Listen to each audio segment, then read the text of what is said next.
Now, it's not often you hear the leader of a political party say he's stepping down because he's not that good at it. But when UKIP's leader, Lord Pearson, announced his resignation for that disarmingly good reason, it wasn't met with a barrage of disagreement. Well, now their former leader and long-time figurehead for the party, Nigel Farage, is back in the picture.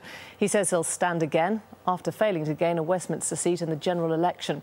UKIP has kicked off the party conference season. They're in Torbay this weekend, from where Mr Farage will join me in a moment. But first, some images from UKIP's last year. We think that when it comes to the economy, it really is time for some straight talking. Frankly, we're skinned. I get completely lost with the squillions and the billions and the trillions, and I imagine some of your viewers do as well. Good. You get a vote for me? Right, OK. Have you read your manifesto? Of course. Really? Yeah. You don't seem very familiar with it. I haven't remembered it all in detail. The Speaker, John Bercow, comfortably saw off a challenge from some independents, and UKIP's Nigel Farage, who escaped serious injury in a plane crash yesterday.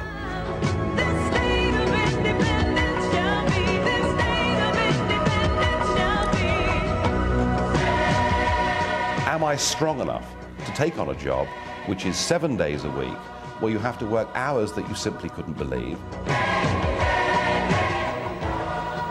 Well, some of the images of the last few months. Nigel Farage joins me now from our Exeter studio. Thanks for joining us, Nigel Farage. Last month, as we saw, Lord Pearson admitted he wasn't great at party politics. No one's really disagreed with that, have they? Listen, Lord Pearson's a wonderful man. He's been in the House of Lords since 1990. He's honest, he's straight.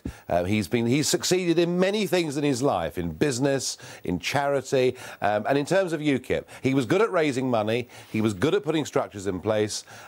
He didn't enjoy the party politics game, and he had the guts to stand up and say it. And isn't that a refreshing change in politics today, where hardly anybody else ever admits they've got anything wrong at all? So a fundraiser maybe rather than a leader. But, I mean, when you look back at that campaign, you know, a leader who said on air in an interview that he couldn't actually remember the policies very much, and, of course, the party failing to gain even one seat.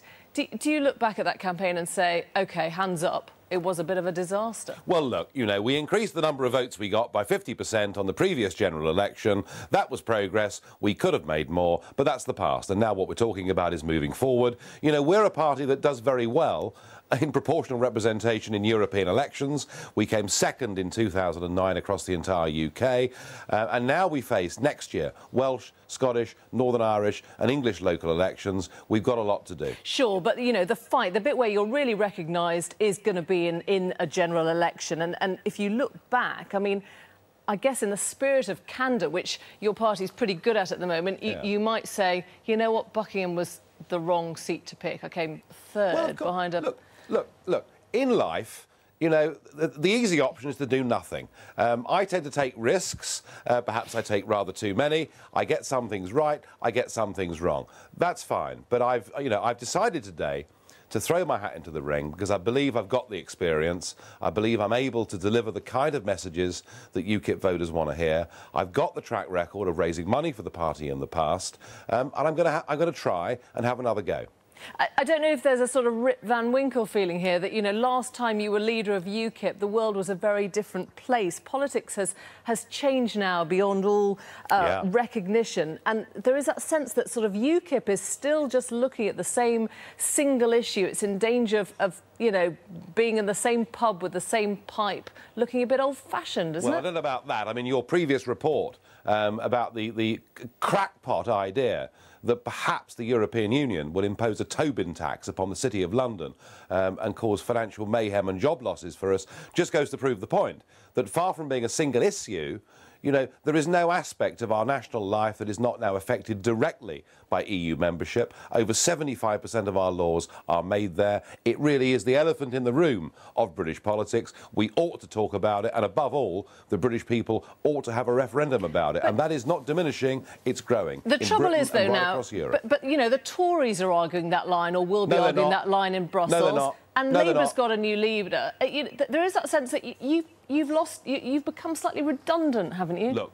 The Tories promised a referendum and broke their promise. William Hague has now signed us up. I'm sorry, I'm not talking about that referendum, but I'm talking about where you started, the Tobin tax and the position of, you know, Britain and the other European leaders. I mean, they're doing all that now. They're in power. They're in government. They're in power. And since they came to power, they've signed us up to a European foreign policy, to a European external action service. They are not resisting anything at all. And if you're a Eurosceptic, the Conservative Party has now ceased to exist. And in terms of UKIP, and I agree with you, politics has changed very much since, 4.5 years ago when I first became leader of UKIP. There are now 3 social democrat parties in Britain. The vacuum that exists in British politics is enormous, and what we have to do as a party is we have to professionalise, we have to get better people, we have to raise the money, and if we do that, we'll surprise you. Forgive me, you've called it a vacuum, but you've also said that you're in favour of proportional representation. What we've got here is that classic, if you like, solution. They've got their coalition. Are you in favour of that?